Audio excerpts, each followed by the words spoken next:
कि ये रिवाज है, पवित्र होता है, आप अंदर जाइए। ये रीति रिवाज बेवकूफों के लिए होता है। तुम अंदर आओ, नया रिवाज बन जाएगा। देखो। World religions may differ on many issues, but one thing they have in common is how they view women.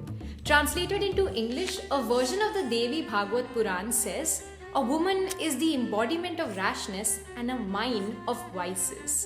And codes like the Manusmriti assert that women have no knowledge of religion because they have no right to know the Vedas.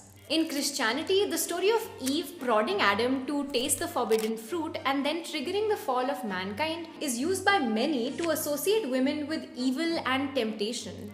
Most interpretations of the Bible view the pain of childbirth as a divine punishment for the sinful nature of a woman. And almost all religions view menstruation as impure and use that as a justification to exclude women from religious spaces and services.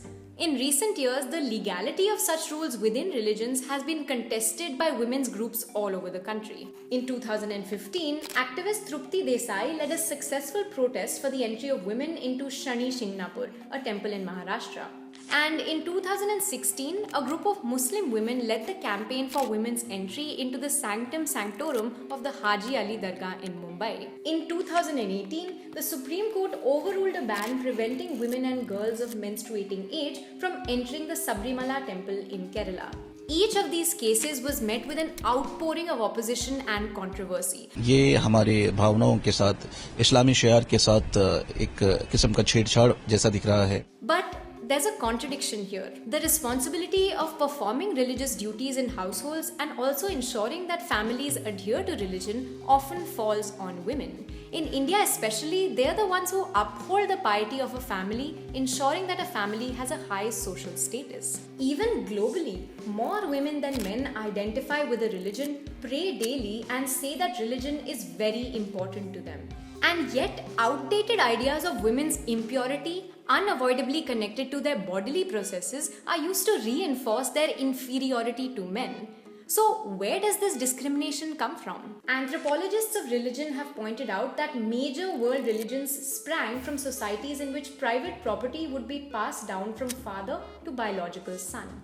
In such a social structure, a family's lineage was extremely important, and the best way to ensure that lineage remained pure was to control women's sexuality through religion. Today, as societies have evolved, we see a tension between this need to control women's sexuality and the demand for gender equality. In such circumstances, the emphasis on gender discriminatory practices within religion has become much stronger, and it's even used as a justification to deny women equal rights. In response to the existence of these sexist impulses within religion, many have argued for the rejection of religion by itself. However, this kind of thinking that paints women as mere victims of religious patriarchy with no agency of their own has led to dangerous policies. For instance, the burqa ban in France, which only helped to stoke racist biases against particular faiths. So here's the thing. Given how widespread the influence of religion really is, perhaps it's time that we stop looking at rejecting religion as the solution and look at why we discriminate within religious folds. What would a truly inclusive religious space look like, and where does the opposition to this inclusion really come from? That's it for this week's video in the Overthinking It series. If you enjoy overthinking with us, please don't forget to like, share, subscribe to The Swaddle, and don't forget to check out our new news analysis series, What's the Point?